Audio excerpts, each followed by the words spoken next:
Bueno chicos, muy buenos días, buenas tardes, buenas noches, cualquier día que sea este día. Hoy vamos a empezar a ver farmacología. Primero y fundamental, es una materia nueva, muchos conceptos son nuevos, les voy a decir que tengan paciencia porque van a entender farmacología cuando terminen cuarto, quinto año. Es un proceso constante. Ahora nos vamos a enfocar más en los conceptos que tienen que saber en tercer año como base para que después lo puedan lograr entender completamente. ¿Estamos? En la clase de hoy vamos a ver la parte de farmacocinética, pero me gusta darles un poco ciertos conceptos fundamentales para que podamos entender el área como tal. Para eso tienen que saber que la farmacología es la ciencia que estudia el destino de las drogas en el organismo y sus acciones sobre el mismo. ¿Vamos? La farmacología, hay dos datos históricos que les pongo importantes porque a Balaba le encantan, que son quién fue el primer pionero y quién empezó a hablar de la farmacología como tal y la propuso como, lo propuso como ciencia, que fue Rodolf Buchheim, y en Estonia, en el año 1847, él mismo fue el que puso en la primera facultad de medicina, la farmacología como una materia. Datos de color, nada más que eso. Bueno, algo que quiero que sepan es que la farmacología es una ciencia la cual tiene mucha relación con muchas otras ciencias, como son la fisiología, la biología, la física, la genética. Es muy hermosa. Yo sé que me van a decir, esta está loca. No, cuando agarran el Goodman, que es la Biblia de nosotros, van a decir, no entiendo un carajo, pero poco a poco van a ver cómo se va haciendo muy llevadera y pueden entrelazar muchos conceptos que vieron en primero y en segundo año. Tenemos diferentes ramas como la terapéutica, la farmacia, una rama muy linda es la farmacogenética también y así, pero no nos va a aburrir en eso. Bueno, hay algunos conceptos claves que ustedes como estudiantes de medicina tienen que definir y saber y no tomar como sinónimos y cambiar ciertos paradigmas que se toman en el popular de la gente, ¿no? Droga se va a definir como cualquier agente químico o sustancia que afecta un proceso biológico. Así se define una droga. Puede ser cualquier, un tóxico, un veneno, un contaminante, la marihuana, eso es una droga, eso es una droga, cualquier sustancia química, ¿tá? Que afecta un proceso biológico. Después, un fármaco es una droga, o sea, una sustancia química que tiene un objetivo, un propósito, que cuál es la de prevención, diagnóstico o el tratamiento de la enfermedad. O sea, un fármaco ya es una sustancia con un objetivo en la rama de la salud, ¿no?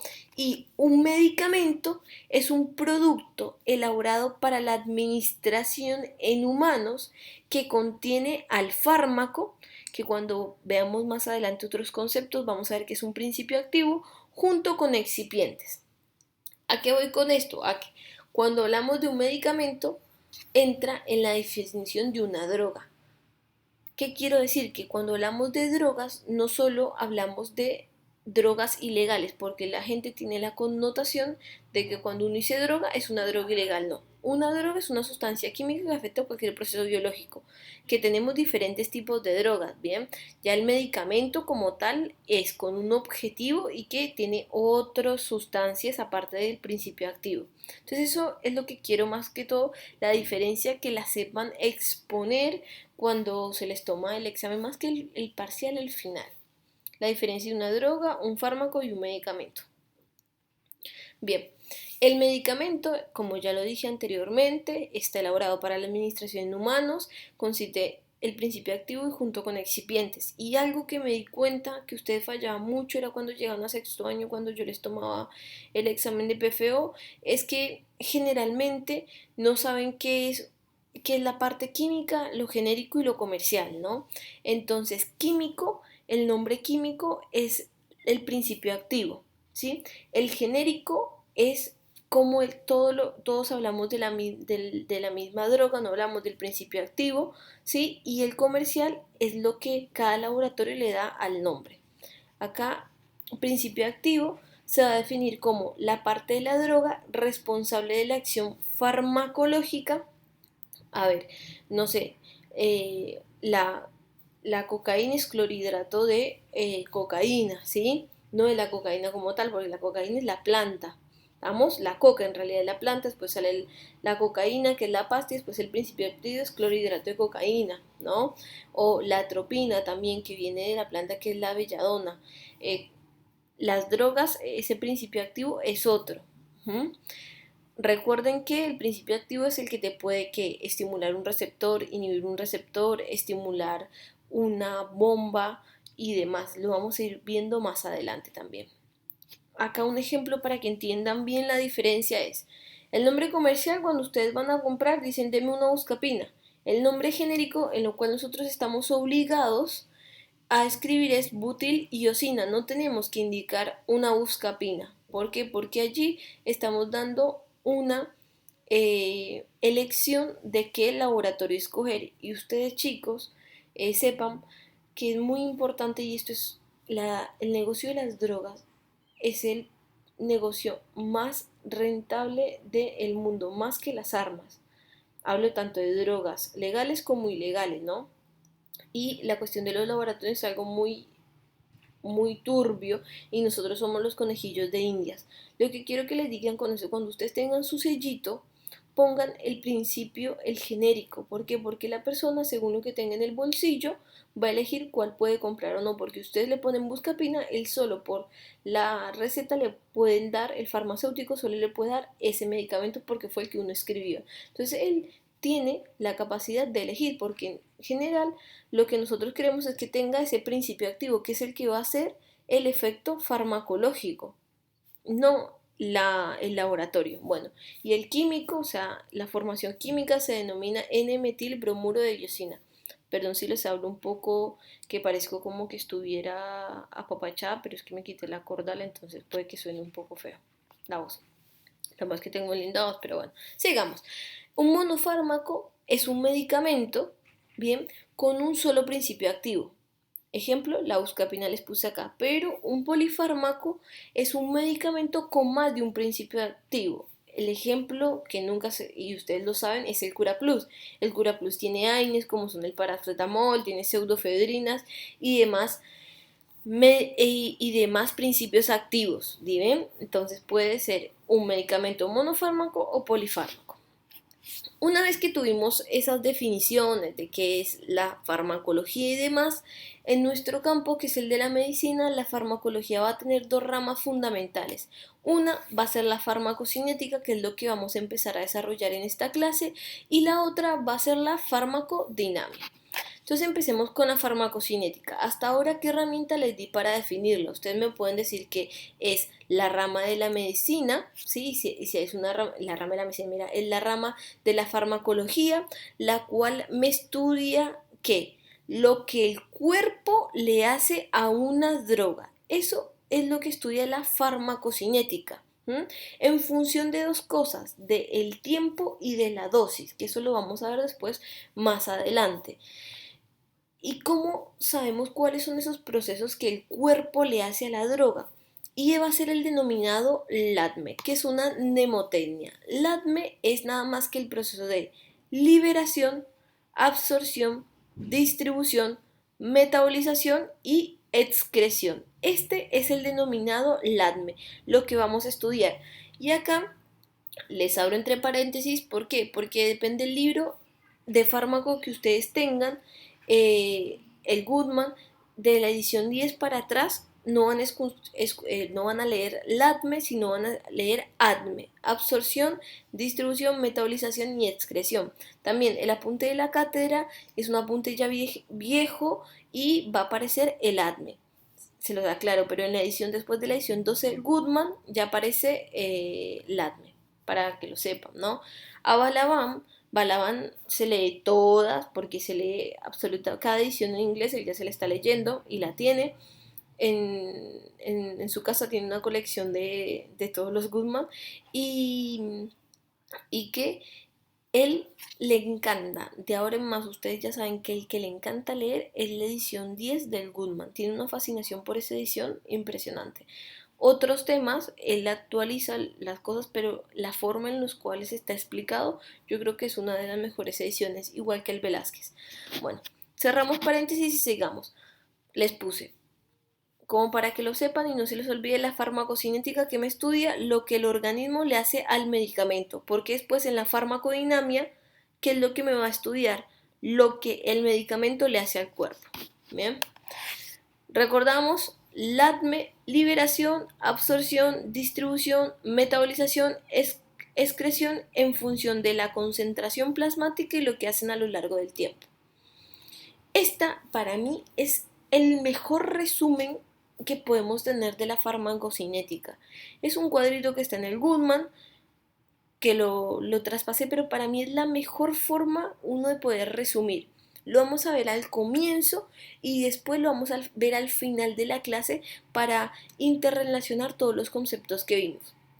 Vamos a tomar el primer proceso que estudiamos, que es liberación u absorción. ¿Por qué? Porque un medicamento dijimos que era el principio activo más los excipientes. Los excipientes se denominan todas aquellas sustancias las cuales no me permiten que el principio activo genere su efecto, ¿no?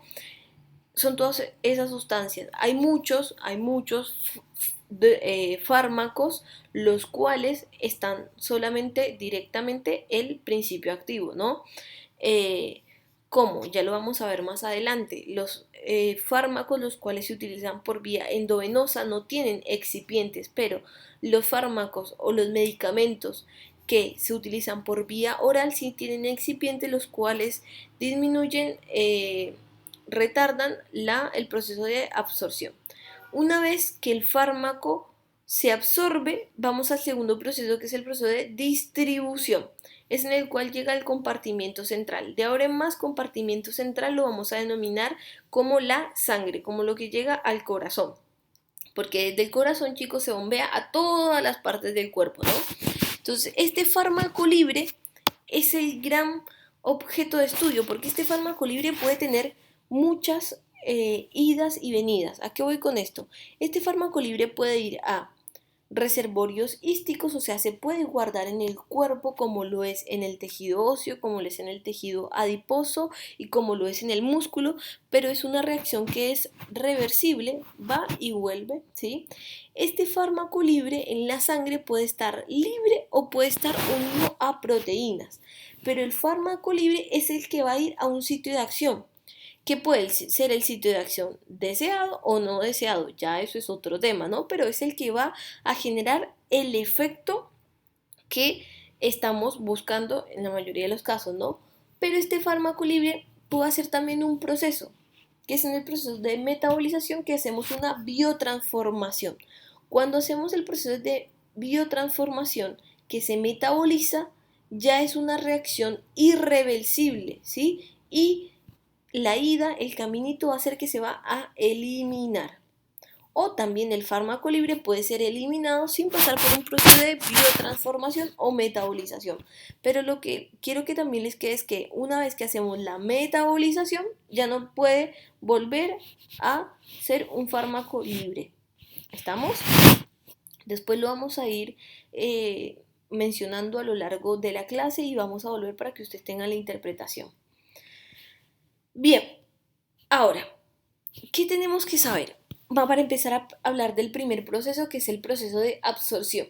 Nosotros tenemos que repasar cuáles son los mecanismos a través de las membranas, el paso a través de las membranas biológicas. ¿Por qué? De la célula, de la bicapa lipídica, porque si nosotros entendemos cómo una sustancia pasa a través de la bicapa lipídica de una célula, podemos entender lo que pasa a nivel de las células forman tejidos, a nivel de los órganos, y es lo que pasa en el cuerpo cuando un fármaco entra en contacto con el cuerpo, ¿sí? Es lo que pasa a nivel celular. Por eso vamos a hacer un repasito, esto lo vieron ustedes en primer año, pero como para que se recuerde un poco. Entonces, el mecanismo de transporte es el pasaje de fármacos a través de membranas biológicas. Dentro de estos mecanismos tenemos procesos pasivos o de difusión, los cuales tenemos que va a ser gracias al gradiente o potencial electroquímico. Ustedes recuerden que esto verdecito es la membrana lipídica, que en un lado tenemos mayor concentración de una sustancia, en el otro no, y lo que se va a volver es que se va a pasar de un lado a otro buscando el equilibrio para las osmolaridades que se mantengan. Eso puede ser a través de poros o por la capacidad de liposolubilidad de la sustancia a través directamente de la membrana sin ningún tipo de poro. Después, otro transporte a través de la membrana es el transporte especializado. Como tenemos el denominado transporte activo, es el cual requiere energía. Tenemos el transporte activo primario, tenemos el transporte activo secundario. Pero la característica es que va en contra del gradiente o el potencial electroquímico. Un ejemplo para recordar esto es que vamos con el transporte activo primario. Supongamos, chicos, que este lado de la membrana, vean el pulsor, nosotros es un boliche. Abrieron los boliches y estamos en cuarentena, ¿no? Entonces acá, ¿quién va a estar? Va a estar el Pato Vica. Observemos que de este lado del boliche hay mucha gente y por leyes tiene que haber cierto distanciamiento social y no pueden entrar más personas. ¿Qué hacemos? Nosotros queremos entrar, entonces vamos a incurrir en darle plata al Pato Vica, o sea, lo vamos a comprar para que me deje entrar. Entonces es un ejemplo de un transporte activo primario. Gastamos energía y vamos en contra del gradiente electroquímico. ¿Qué pasa en el transporte activo secundario? ¿Sí? En el transporte activo secundario tenemos sin porte y antiporte. Entonces, en vamos, el mismo ejemplo, llegamos al barcito, y le decimos, ve, ¿será que me puedo pasar? Dice, bueno, a ver, déjame, yo te voy a cobrar algo, voy a gastar energía, pero yo voy a sacarte a alguien, ¿sí? Voy a hacer que salga alguien. Entonces, sale una persona y entra otra, pero esto requiere energía. Y en este caso no vienen solos, sino que vienen dos personas, entonces tienen que darle más plata y los dos van a entrar en contra del gradiente electroquímico. ¿Bien? Como para que tengan ejemplos, pero esto ya ustedes lo super manejan. Bien, y otras formas de mecanismos de sustancias a través de membrana tenemos el proceso de endocitosis y exocitosis. Bien, recordando un poco, difusión simple, el transporte pasivo, que no requiere energía, y el transporte activo, que requiere energía. Resumiendo, vamos a tener que, observen esta imagen, tenemos la bicapa lipídica, tenemos por un lado de la membrana vamos a tener una sustancia, que en este caso va a ser el fármaco, y en difusión pasiva que dijimos que no requiere energía y que buscamos el equilibrio, y es el equilibrio osmolar vendría a ser. ¿Qué vamos a hacer? Puede ser a través de poros o no a través de poros. Observen que dentro de los dos lados de la membrana tenemos la misma concentración de sustancias. Bien, la difusión pasiva directa es el sistema más utilizado por los fármacos, está condicionada por la lipofilia de las sustancias, es a favor del gradiente electroquímico, no requiere energía, no es selectivo ni saturable, no es inhibido por otras sustancias y su velocidad se rige por la ley de Fick. La ley de Fick es muy importante para entender el proceso de absorción porque después la vamos a utilizar con el pH y el pK y vamos a hablar de la ecuación de Henderson-Hasselbalch. ¿Qué es lo que ustedes tienen que saber de la ley de Fick? Bien, ¿qué es lo que quiero que interpreten? La ley de Fick me habla que el flujo es igual a la concentración de la primera sustancia en un lado de la membrana menos la concentración de la segunda sustancia por el área por el coeficiente de permeabilidad de la membrana lipídica por el espesor de la membrana. Para la interpretación, porque acá la idea no es matarlos con fórmulas, es que si aumenta el espesor de la bicapa lipídica, el flujo va a disminuir, va a ser inversamente proporcional a lo largo del tiempo, ¿tá? O sea, va a demorar muchísimo más tiempo en que lleguemos a ese equilibrio en los dos lados de la membrana. Por el contrario, si el coeficiente de permeabilidad es alto, el flujo va a ser más rápido. Eso es lo que quiero que interpreten de la ley de Fick. Acá es lo que yo les puse. A lo largo del tiempo tenemos una sustancia en un lado de la membrana y en otra. bicapa lipídica, acá tenemos el espacio extracelular, va a ir pasando, bien, este flujo, pero ¿en cuánto va a ser? ¿Va a ser rápido o va a ser corto? Eso como que va a depender de todas esas características que vimos anteriormente por la ley de Fick. Bueno, ahora vamos a ver algo muy importante que es la influencia de pH y pKa, bien.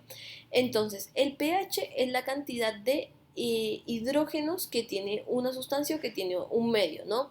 Y el pKa se define en pocas palabras como el pH en el cual una sustancia química está en su parte en iguales proporciones, 50% ionizada y 50% no ionizada. ¿Por qué les doy estos conceptos? Para que podamos entender un poco lo otro, ¿no? Bueno, la mayoría de los fármacos vamos a ver que son ácidos o bases débiles. Después, en una solución acuosa se encuentran en dos formas, o sea, los fármacos en una solución acuosa se encuentran en dos formas. Puede ser esto tienen que aprenderlo de cabeza. Ionizado, chicos, ionizado, una sustancia ionizada significa y es sinónimo de que tiene la capacidad que es hidrosoluble, ¿tá? O sea que no pasa la bicapa lipídica. En una forma no ionizada, ¿qué significa? Que tenemos que es liposoluble, ¿tá? O sea que tiene la capacidad de pasar la membrana plasmática. Ahora, su grado de ionización depende de la naturaleza, si es ácida o básica, del pH, del pKa y del pH. Bueno, acá les puse las definiciones de pH, ¿sí? Logaritmo negativo de la base 10 de la concentración del ion hidrógeno. Una concentración de hidrógeno es igual a 10 por 10 a la menos 7, o sea, 0,07. Es simplemente un pH de 7, ya que pH es igual a menos logaritmo de 7. Bueno, a que lo tengan nada más, no es que es. El pKa es el logaritmo negativo de la constante de disociación de un ácido, es decir, el pH al cual una droga tiene la mitad de sus moléculas ionizadas, o sea, la mitad hidrosoluble y la mitad liposoluble. Bien, ¿por qué? Porque ¿para qué sirve esto? Porque vamos a empezar a hablar de la fórmula. Bueno, antes de eso vamos a hablar dos cositas que también tienen que tener como regla general. De ahora en más, cuando vean en fármaco A, va a significar una sustancia química ácida. AH es lo mismo que A menos H, ¿tá? Y H significa forma no ionizada. ¿Y qué dijimos anteriormente que significaba la forma no ionizada? La forma que tenía la capacidad de la liposolubilidad, que puede pasar la membrana plasmática. Después teníamos A más H en la forma ionizada.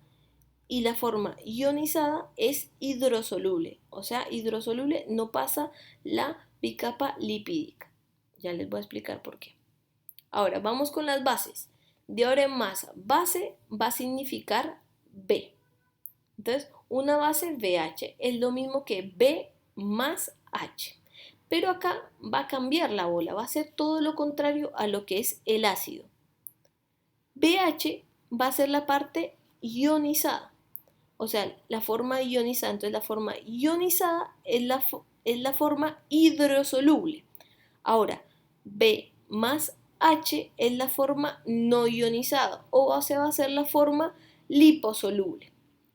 Bien, vamos a ver la interacción en la absorción.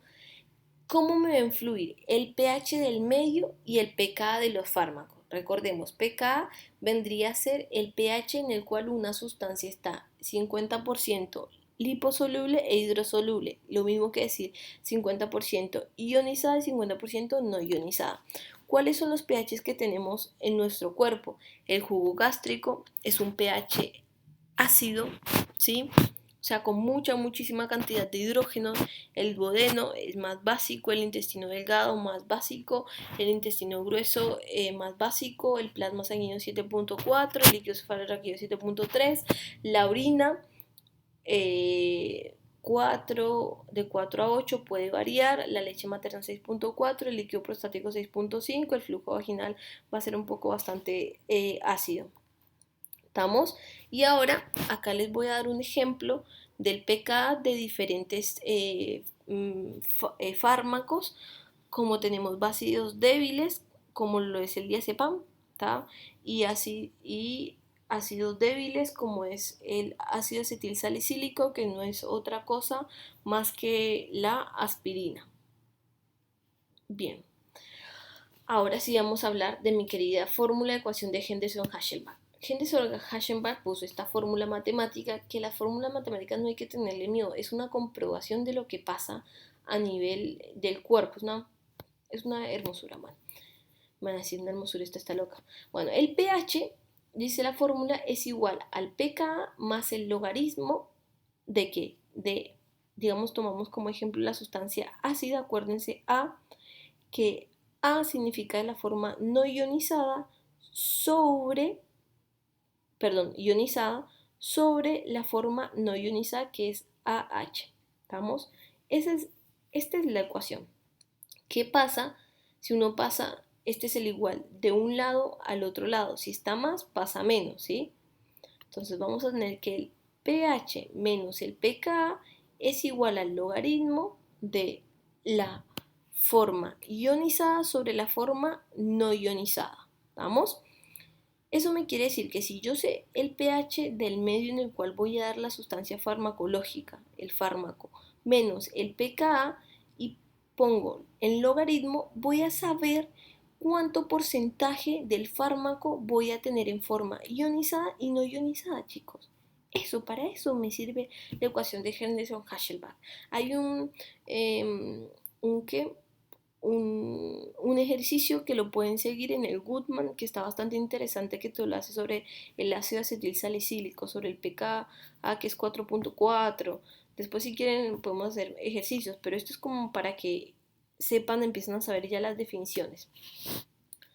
Bueno, ahora vamos a ver el comportamiento de un ácido y una base según el pH. Entonces vamos a ver qué pasa con un ácido y una base en un pH alcalino. Vamos a ver qué pasa cuando tenemos un pH igual a un pKa, y vamos a saber qué pasa cuando tenemos un ácido y una base en un pH ácido. Comencemos. ¿Qué pasa en un medio? Dos cosas importantes. ¿Qué pasa en un medio alcalino?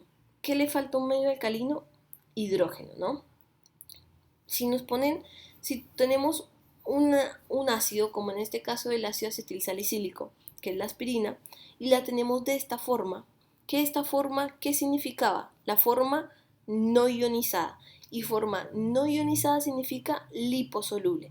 Si pusiéramos en contacto el ácido acetilsalicílico con solo la membrana, la bicapa lipídica, ¿qué pasa? Dijimos, no ionizada significa liposoluble, o sea que tendría la capacidad de pasar la membrana plasmática. Hasta ahí estamos entendiendo, ¿no? Ahora, normalmente nosotros no damos un fármaco y lo damos directamente a la membrana plasmática, no, lo damos en este caso por vía oral, por el tubo digestivo, y se va a encontrar con un pH en el medio. Por eso es la importancia de un fármaco en una sustancia acuosa. ¿Cuál es la interacción? Supongamos el primer ejemplo, que es un medio alcalino. Dijimos que al medio alcalino le faltan hidrógenos. ¿Qué pasa cuando una sustancia no ionizada entra en un medio alcalino? Viene y el medio alcalino, ¿qué le dice? ¡Hey, necesito hidrógenos! Le saca hidrógenos. ¿Por qué? Porque esto es lo mismo que esto. Y cuando le da hidrógenos al medio, se me convierte en la forma ionizada. ¿Y qué dijimos que significaba la forma ionizada? Que era hidrosoluble. Así que, ¿qué va a pasar? No va a poder pasar la membrana plasmática porque se disoció, le dio al medio hidrógenos y ahora ya no tiene la capacidad de pasar la membrana. Entonces, si nosotros damos un medicamento ácido y queremos que se absorba rápidamente en el jugo gástrico, no se va a absorber, chicos. ¿Por qué no se va a absorber?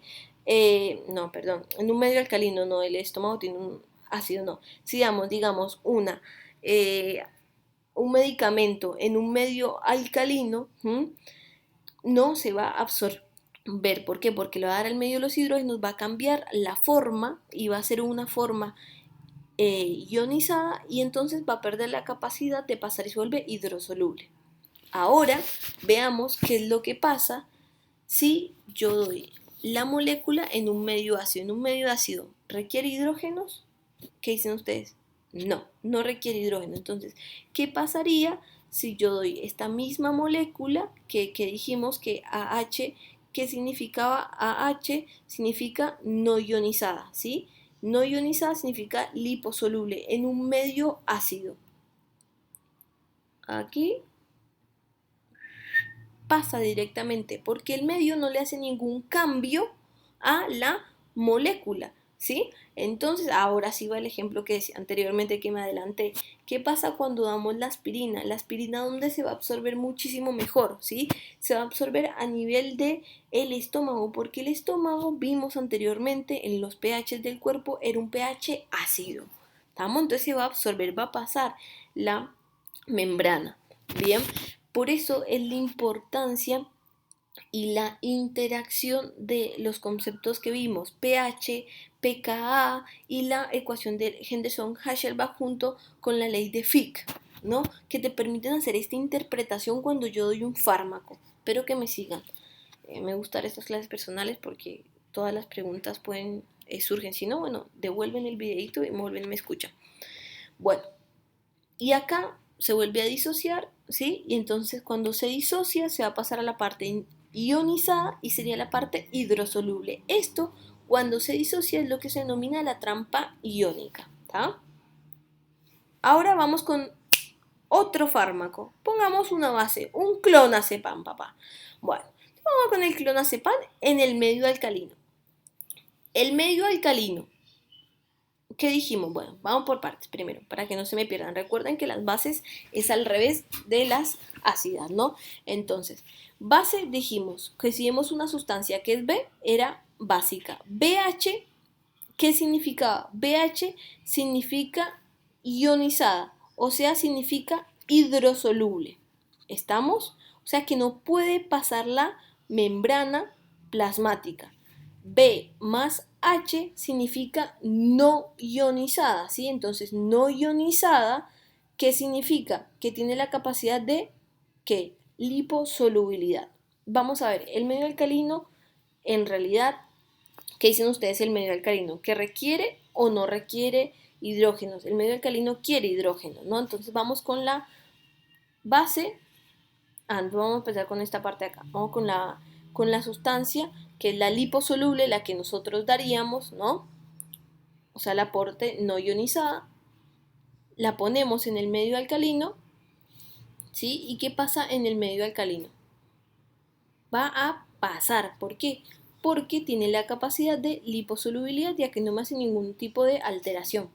Ahora, vamos, ¿qué pasa en el medio ácido? Cuando tenemos mucha cantidad de hidrógenos. Se me une al hidrógeno, así que se me convierte en BH, que BH es la forma ionizada, o sea que es la forma hidrosoluble. Entonces, ¿qué pasaría? Chucu, chucu, no puede pasar. ¿Estamos? Entonces, si damos un fármaco básico, ¿en qué medio correspondería darlo? En un medio el cual sea alcalino para provocar la absorción o el paso a través de membranas.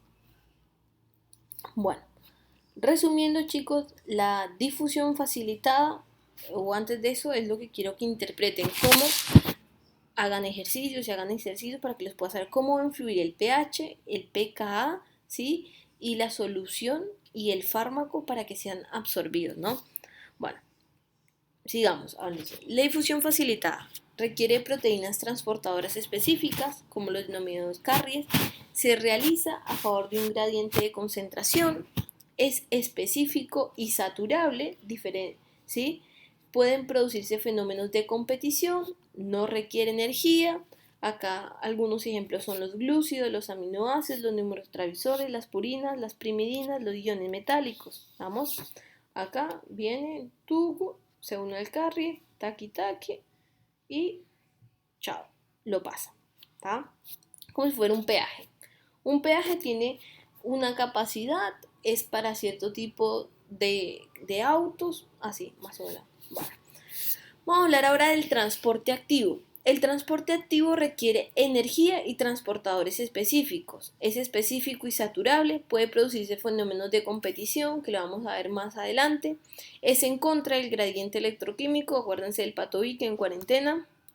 ¿Sí? Tenemos primario y secundario, que el secundario se caracteriza por ser sin porte y antiporte.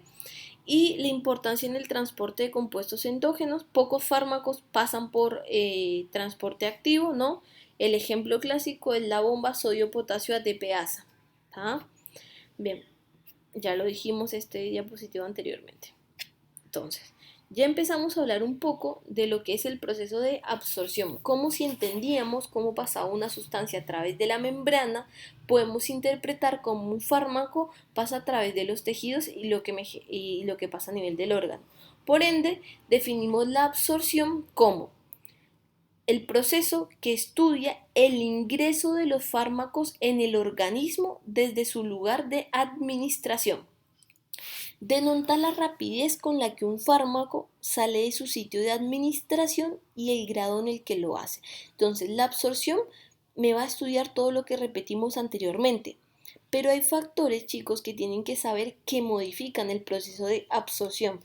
¿Qué me lo va a modificar? Cosas que ya dije reiteradas veces. La solubilidad, o sea, si es liposoluble o es hidrosoluble. También el tamaño de la molécula, no es lo mismo una molécula pequeña que una molécula grande. La cinética de disolución de la forma farmacéutica, no es lo mismo dar un fármaco que está solo con el principio activo o dar un fármaco que tiene excipientes, ¿bien? La concentración del fármaco, ¿sí? ¿Por qué? Porque acuérdense que va unas partes del fármaco que se absorbe es por difusión pasiva y es por el gradiente. Si solo es una molécula para que se absorbe va a demorar más. Si damos mucha cantidad, vamos a buscar el equilibrio a los dos lados de la membrana, entonces se va a absorber más rápido. También la circulación en el sitio de absorción, lo vamos a ver cuando veamos las insulinas. No es lo mismo dar un sitio de administración intramuscular, ¿sí? En el muslo, que darlo en otros lugares que son más irrigados, como por ejemplo la parte abdominal, ¿sí? La superficie de absorción. Eso lo vamos a ver como resultado, como conclusión al final. Por más de que vieron lo que yo les hablé anteriormente, que una molécula ácida, o sea, un fármaco ácido, se absorbería muchísimo mejor en un medio ácido que en un medio alcalino. Pero, ¿qué pasa? En la vida real no pasa así. Una aspirina se va a absorber más en el intestino. Y tú me vas a decir, che, pero me diste antes lo contrario. Acuérdense en la ley de Fick. ¿Qué era? Era concentración de uno, de otro, por área, por coeficiente de permeabilidad. En este caso, sí, tenemos mayor facilidad de la molécula por su capacidad de permeabilidad. Pero el intestino tiene un punto a favor, que cuál es el gran área de proporción en el cual va a estar en contacto con el intestino. Por ende, un fármaco se va a absorber más en el intestino que en el estómago, por más de que el estómago sea el mejor lugar para absorción, porque tenemos una gran área de superficie, como una cancha de tenis. Ya lo vieron en el segundo año, ¿no? Y bueno, y también vamos a hablar sobre las vías de administración. Vamos a hablar algo que es un concepto fundamental y primordial en el proceso de la absorción, que es el efecto del primer paso. El efecto del primer paso se me define como un fenómeno que está caracterizado por la eliminación o destrucción de un porcentaje del fármaco administrado antes de alcanzar la circulación sistémica. Volvamos un poco, chicos, a lo que era el cuadrito que les dije que era un resumen de farmacocinética. Recuérdense que en este lado teníamos que la liberación, absorción, y acá teníamos compartimento central en el medio, acá teníamos el fármaco libre, ¿no? Vean el pulsor y tengan muy buena imaginación. Ahora, el efecto del primer paso es cuánto de lo que administramos llega a ser fármaco libre. ¿Por qué? Porque acá en este dibujito lo dice fácilmente. Acá tenemos la boquita, pasa el fármaco por vía de administración oral, viene, se absorbe, pasa las membranas y se absorbe, pero pasa antes de llegar a la circulación general, que es el compartimento central, pasa por un gran órgano, que es el hígado, y el hígado es el gran metabolizador del cuerpo. Cuando veamos la parte de metabolización vamos a ver, y cuando, acuérdense que teníamos en la parte inferior del cuadro, cuando se metabolizaba no podía volver a ser fármaco libre, sino que se eliminaba. Bien, entonces el efecto del primer paso es que cuando este fármaco pasa por el hígado hay una parte que se metaboliza y no llega todo al compartimiento central. O sea, si yo doy 500 miligramos de amoxicilina, los 500 no me van a llegar a la circulación general, me van a llegar 200. ¿Por qué? Porque tenemos el denominado efecto del primer paso. ¿Está? Eso hace que vamos a tener menos fármaco libre. Si tenemos menos fármaco libre, recuerden que el fármaco libre era el cual podía ir al sitio de acción, el cual se podía irse a reservas císticas o el cual podía estar unido a proteína, ¿no? Bueno, ahora tenemos el efecto del primer paso hepático. El principal órgano que hace el efecto del primer paso es el hígado. También está el pulmón, recuérdenlo. Es metabolización hepática. Les puse acá, metabolización hepática del fármaco absorbido en el tracto gastrointestinal antes de llegar a la circulación sistémica. Después, un concepto importante, biodisponibilidad, que ahora en más yo se las puse como F, es la cantidad y la forma inalterada en la que el fármaco llega a la circulación sistémica, ¿no? Y por lo tanto está disponible para acceder a los tejidos y producir un efecto farmacológico. Entonces, la biodisponibilidad es la cantidad de fármaco libre que llega a la circulación general. ¿Entendido esas partes? Bueno, vamos a empezar a hablar de las vías de administración, porque esto se los van a tomar. Tenemos diferentes vías. La principal, una de las más utilizadas, es la vía oral. Hay algunos conceptos, siempre sobre una vía de administración hay puntos positivos, negativos. Primero, empecemos. La vía oral es la más utilizada, es la más segura, conveniente y económica. Ustedes recuerden que en medicina siempre vamos a tener necesidades infinitas y recursos pocos. Entonces vamos a tener siempre que utilizar una medida económica también para que pueda ser accesible a todo el resto de la población. Por ende, la vía oral es una de las más económicas, no tenemos que utilizar descartable, plástico, es fácil de tomar, ¿sí? Pero tiene una contraindicación muy importante, ¿que cuál es? Pues que requiere la colaboración y el apego terapéutico del paciente. Si el paciente no se quiere tomar el fármaco que va a hacer, lo obliga a que se traiga la pastilla. Véanlo con los niños, hombre, eso no se quieren tomar los jarabes, es la misma cosa, bien. La absorción van a variar muchos factores que van a depender, ¿no? Primero, la desintegración del comprimido y su disolución, acuérdense el proceso de liberación, los excipientes. Hay fármacos de liberación lenta que muchas veces fallan esos excipientes y no se logran absorber de una manera uniforme. No es que siempre se me va a absorber 50 miligramos cada hora, muchas veces por diferentes tipos de procesos, por aumento del peristaltismo, disolución gástrica o demás, tenemos más porcentaje de fármaco libre y se absorbe más rápido y podemos llegar a tener más efecto farmacológico, puede llegar a ser negativo. La estructura química, la influencia del pH que ya la vimos, el metabolismo bacteriano, el ejemplo de la digoxina, que hay una bacteria la cual la desdobla y no permite la absorción, la degradación por enzimas intestinales, porque la insulina no se puede dar por vía oral, porque es degradada por enzimas intestinales y no llega a absorberse. Después, bueno, metabolismo de la pared intestinal, lo mismo, metabolismo hepático. Acá en esta vía de administración tenemos el efecto del primer paso, la alimentación, y era cuando uno estaba pequeño, adolescente, que pequeño, que se acuerdan del dicho popular de que si uno toma un poquito de aceite o come antes de tomar, se emborracha menos. Bueno, claro que se emborracha menos. ¿Por qué? Porque los alimentos disminuyen el tiempo, o sea, retrasan el tiempo de absorción de los medicamentos. Entonces, es verdad. Ese dicho popular es verdad, muchachos. Y ya saben por qué. Y las interacciones con otros fármacos, que eso puede pasar en la vía de administración oral, ¿sí? Bien, el vaciado gástrico. Yo les dije que el lugar donde más se absorbía los medicamentos era a nivel del tubo digestivo. Bien, entonces el vaciado gástrico va a ser fundamental. Y hay factores que retrasan, como los anticolinérgicos, la neuropatía diabética, o que lo aumentan, la metoclopramida y la circulación enterohepática, que la vamos a ver más adelante. Pero es como para que vean cosas positivas y cosas negativas de las vías de administración. Bien, vías indirectas, las cuales vamos a tener son la oral, vemos después la sublingual, importante y fundamental. La sublingual, si ustedes recuerdan anatomía, que es debajo de la lengua, su nombre mismo lo dice, va directamente al corazón. Entonces, el fármaco que damos, todo ese fármaco va a ser la misma concentración que damos, es la misma que llega al compartimento central. No tenemos el efecto del primer paso, ¿sí?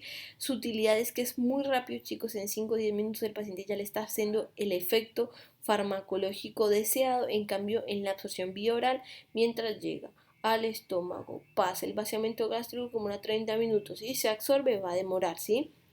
Rapidez, el liposolipotente, las limitaciones que puede ser deglutida y dar irritación, y un ejemplo podemos tener las benzodiazepinas, la nitroglicerina, que es para disminuir la presión arterial. Lo van a ver cuando veamos infarto agudo de miocardio en el tratamiento, ¿sí? O también lo podemos tener, un ejemplo es el ketorolac sublingual cuando tienen una odontalgia. Después, a nivel rectal, recuerden la circulación del recto, que teníamos la superior, la media y la inferior, que el 50% evita el primer paso hepático. ¿Qué pasa? Que es irregular e incompleta la vía de absorción. Es de utilidad para, no cuando el paciente vomita, porque cuando el paciente vomita vamos a utilizar la vía parenteral, pero sí para el paciente que está inconsciente, más que todo el paciente pediátrico, ¿sí?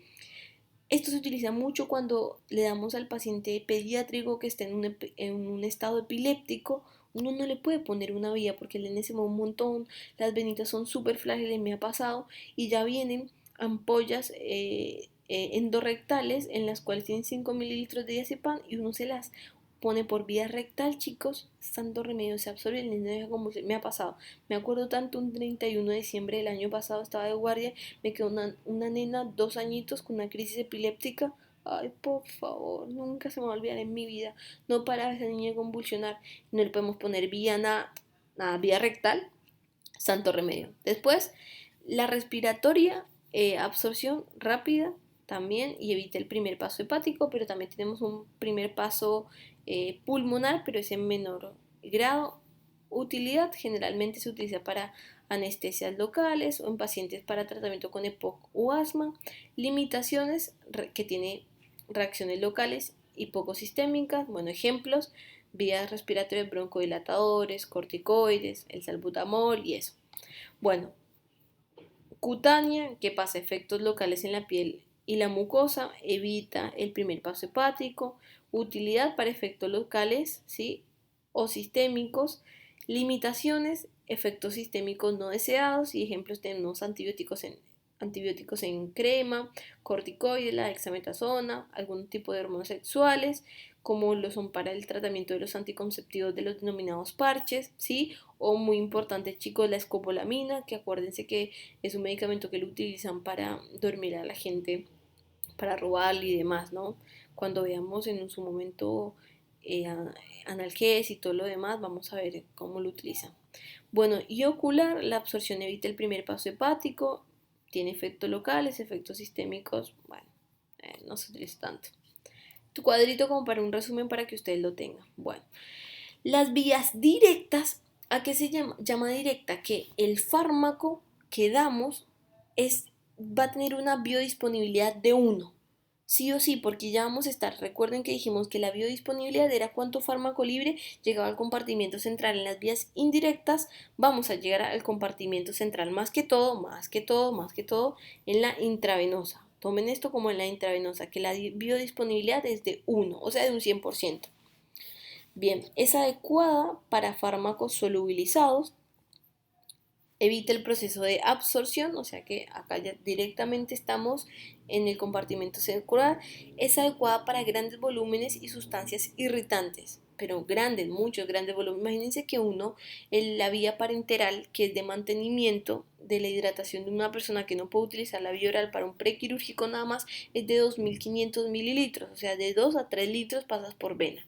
Puedes pasar hasta más, 5, todo, depende lo que requiere el paciente. Ay, me fue mal.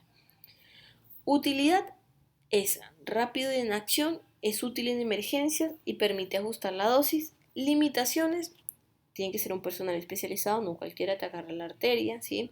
Una vez administrado no puede eliminarse, cosa que se puede hacer por la vía oral, porque tomaste un medicamento, ¿no? Estimulas el vaciamiento gástrico con medio del vómito o de un lavado gástrico, o puedes dar carbón activado, seguramente lo vieron en intoxicaciones. Bien, acá tenemos mayor riesgo de reacciones adversas a medicamentos. Generalmente tiene que ser una administración lenta, no muy rápida, porque si no puede generar émbolos. Ya vieron la definición de un émbolo.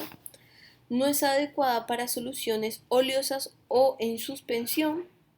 Bien, lo que dijimos, la embolia, ¿sí? Los émbolos. Bueno, nada. Un ejemplo es la insulina regular. Vieron que yo les dije que anteriormente teníamos unas enzimas a nivel del tubo digestivo, las cuales me hacían una gran degradación. Bueno, esta gran degradación que les dije que la insulina no se puede dar por vía oral, bueno, por eso se da por vía parenteral o intramuscular, porque no tenemos esas enzimas. Intramuscular es adecuada para fármacos solubilizados o en suspensión. Los lugares que se utilizan es la región glútea y deltoide. Tenemos una absorción lenta y sostenida, ¿sí? La absorción intramuscular es más rápida que la subcutánea, pero menor que la endovenosa. Y el flujo sanguíneo condiciona la absorción. Recuerden que normalmente nuestros órganos del cuerpo tienen una distribución de la sangre. Hay órganos primarios y órganos secundarios. Los órganos primarios, ¿cuáles serán? El cerebro, el corazón y el riñón, ¿sí? Entonces nuestro corazón siempre va a mandar la misma cantidad de sangre a esos órganos. En cambio, a órganos diferentes como son el músculo o el hueso, va a mandar la sangre según las necesidades del tejido, ¿sí? En la redistribución. Y la subcutánea es adecuada para fármacos solubilizados en suspensión. Lo que es también, vieron el anticonceptivo de los 3 meses. Bueno, ese es un ejemplo de subcutánea. Bueno, ahí les puse más y para que ustedes vayan leyendo y demás. Bien. Bueno, ahora ya vimos el primer paso de la farmacocinética, que es el denominado paso de absorción. Ahora vamos con el segundo, que es el proceso de distribución. El proceso de distribución me estudia el pasaje de una droga desde la circulación hacia los tejidos. Es esa flechita que en el cuadro anterior, a ver, un momento, volvemos. Vieron en el primer cuadro, para que vayamos repasando. Vieron el primer cuadro en el cual la distribución que sería me va a estudiar desde acá, desde la vía de administración, hasta que me llega al compartimiento central. ¿Vieron? Esto es lo que me estudia la distribución. La absorción fue todo este proceso para que esto pueda pasar a través de la membrana y pueda. Pero la distribución es como esto llega al compartimento central. A ver, vamos a ver en cuál estamos. Sí, son un montón de diapositivas, pero bueno, acá. Bien, bueno, el fármaco puede transportarse en el plasma en forma disuelto o como fármaco libre. Fármaco libre de ahora en más lo vamos a dar FL, unido a proteínas plasmáticas o incorporado en células. Por ejemplo, el labetalol, que es un fármaco antihipertensivo, que es un beta bloqueante, va a ir unido a células. Y siempre, chicos, esto es algo, bueno, me dicen nunca y nada, siempre ni nunca, pero existe un equilibrio dinámico entre las diferentes formas de transporte. O sea, vamos a tener predeterminado por laboratorio, porque ya se ha estudiado cuánto fármaco está unido a proteína y cuánto fármaco está libre. Factores que determinan el paso de fármacos hacia los tejidos. Primero, las características del fármaco, la unión a proteínas plasmáticas, el flujo sanguíneo regional y las características del endotelio capilar. Factores que pueden afectar la distribución de fármacos. Ya dijimos, la liposolubilidad, la unión a tejidos, las situaciones como síndrome nefrótico, enfermedad hepática, insuficiencia renal, desnutrición, composición corporal, vascularización y tejidos. Hay ciertos lugares del cuerpo los cuales no tenemos una buena distribución de los fármacos. ¿Por qué? Porque tenemos barreras. Bien, ¿cuál es el caso fundamental? El sistema nervioso central, en el cual tenemos la barrera hematoencefálica. Hay lugares en los cuales el fármaco, ¿sí? Acuérdense el cuadrito que estudiaba esta flechita, pero teníamos acá el fármaco libre, se puede ir a diferentes drogas en los cuales se puede, los reservorios císticos que yo les dije, que cuáles eran, el músculo esquelético, el hígado, el vaso, los pulmones, los riñones, el tejido adiposo, el hueso, la piel y las proteínas plasmáticas. Bien, la distribución, vamos con la vía, digamos, oral, ¿sí? Tenemos diferentes tres fases, por decirlo así. La primera es la fase de dilución inicial en la sangre, es muy rápida, de alrededor de 1 minuto de duración, termina luego de transcurridos 2 a 3 tiempos circulatorios. Cuando da 2 o 3 veces pasa por todo el cuerpo. La fase de distribución inicial en la cual la droga alcanza los tejidos más irrigados del organismo, como cuáles: cerebro, corazón, riñones, durante alrededor de los 15 minutos. Y la tercera fase, que es la fase de redistribución, sale de los lugares más irrigados para llegar a los lugares menos irrigados, como cuáles: la grasa, la piel, el hueso, los tendones. Tarda horas para realizarse y tiene como resultado la distribución real de las sustancias, dependiendo obviamente de las características químicas del fármaco. Bueno, esto son algunos conceptos importantes, ¿sí? Bueno, acá, perdón, me faltó esto. Vieron que yo les dije que la farmacocinética estudiaba también los efectos según tiempo y concentración. ¿Qué pasa? Con estas tres fases lo que podemos evaluar es que primero a nivel del plasma vamos a tener alta concentración, pero que a lo largo del tiempo al final va a disminuir la concentración, ¿sí? Por el contrario, va primero a llegar a las vísceras. ¿Cuáles? Las vísceras, los órganos primarios que eran corazón, riñón, cerebro. Entonces la concentración va a dar un pico. ¿Vieron? En la segunda fase de los 15 minutos, 2 o 3 circuitos circulatorios, y después va a empezar a bajar. ¿Por qué va a empezar a bajar? Porque va a empezar el proceso de redistribución a otro tipo de tejidos, que cuáles son el músculo y el tejido adiposo, que eso va a ir aumentando la cantidad, la concentración del fármaco libre a lo largo del tiempo, ¿tá? Y el tejido adiposo, que es uno de los últimos, como para que tengan una interpretación de la redistribución de los fármacos. Bien.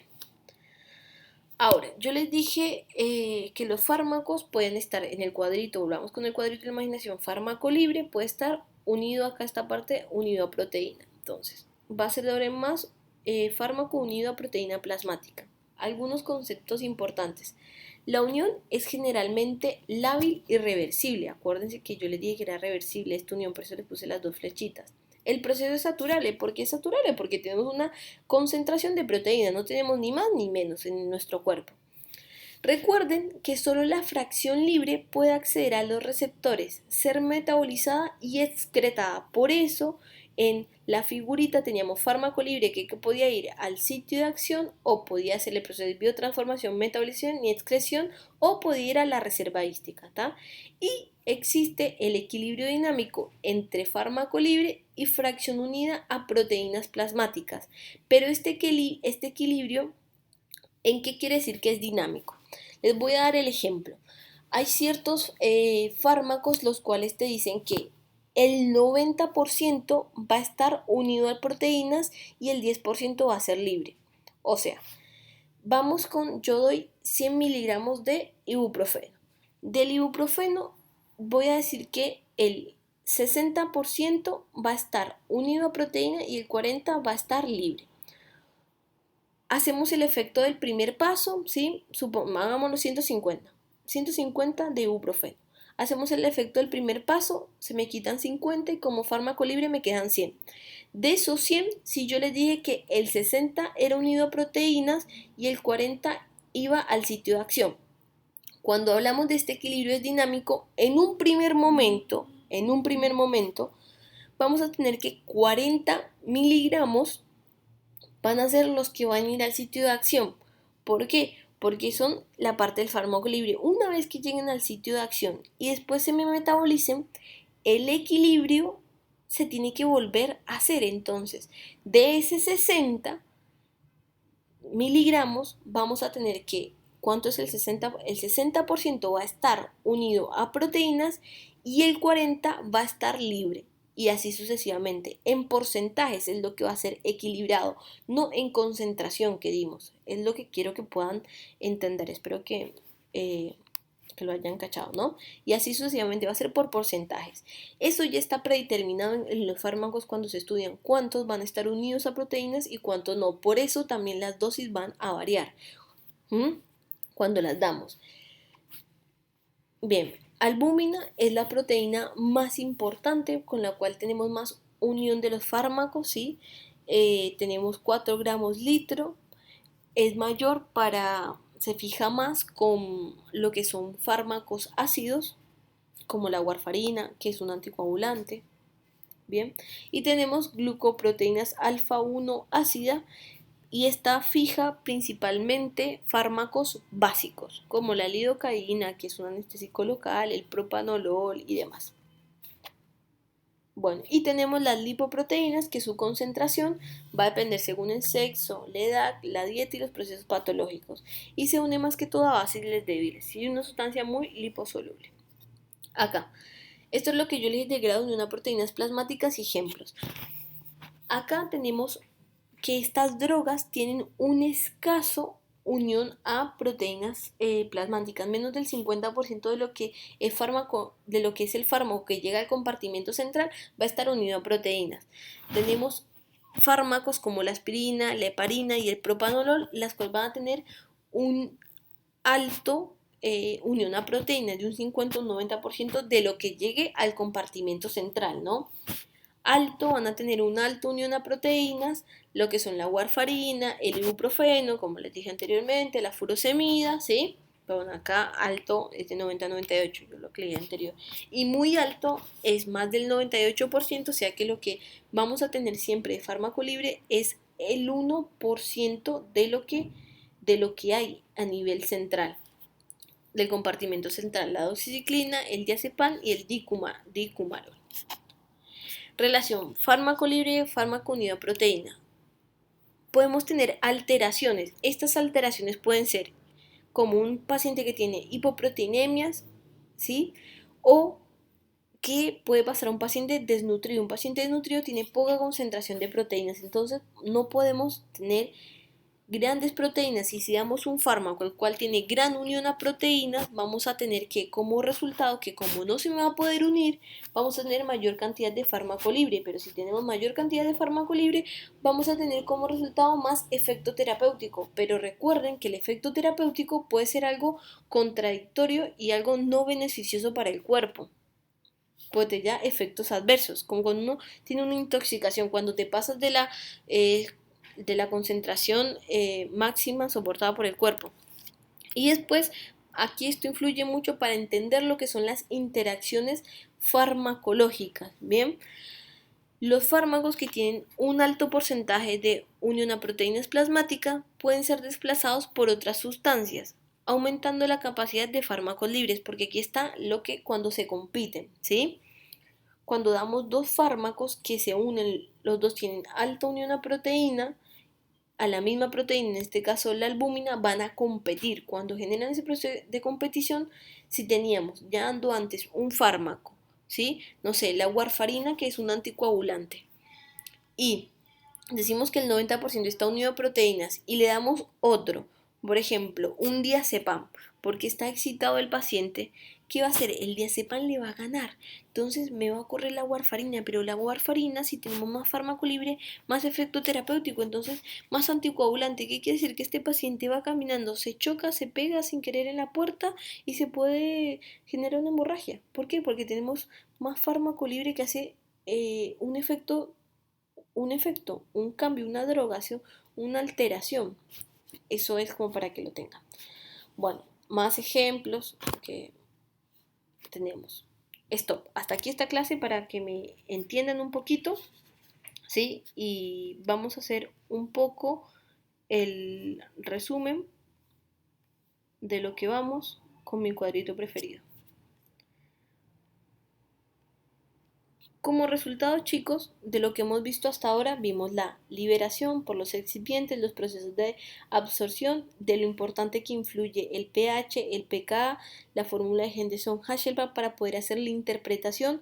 Recuerden la ley de Fick, que no solo influye el pH, el pKa, sino también va a influir el área, el grado de permeabilidad y el espesor. Bien, después el proceso de distribución, ¿qué era? Era lo que vimos y fuimos reiteradamente diciendo: el fármaco libre, el fármaco unido a proteína plasmática, que siempre va a ser un estado de equilibrio según las características del fármaco, que el fármaco libre es el que puede ir al sitio de acción y me puede generar una acción deseada o no deseada, eso ya va a depender. También ese fármaco libre es el que tiene la capacidad de ir a los reservorios císticos, resuelven los procesos de distribución, de redistribución, en los cuales le hacía el cuadrito, que era la concentración plasmática en función del tiempo en los diferentes tipos de tejido, lo que eran los órganos primarios, los secundarios, en los cuales el músculo, el tejido adiposo, cómo iba cambiando a lo largo del tiempo, que a mayor tiempo, más concentración en los tejidos de depósito, ¿sí? Y después, como ese fármaco libre, si va a pasar el proceso de metabolización, es un proceso irreversible y cuando se metaboliza se elimina. ¿Estamos? Como un resumito de lo que vimos mayormente. Agarren el libro, lean, tengan paciencia, es lindo, pero hay que tenerle paciencia. Bien, después, para que no se haga tan pesada, les voy a subir la otra parte de la clase.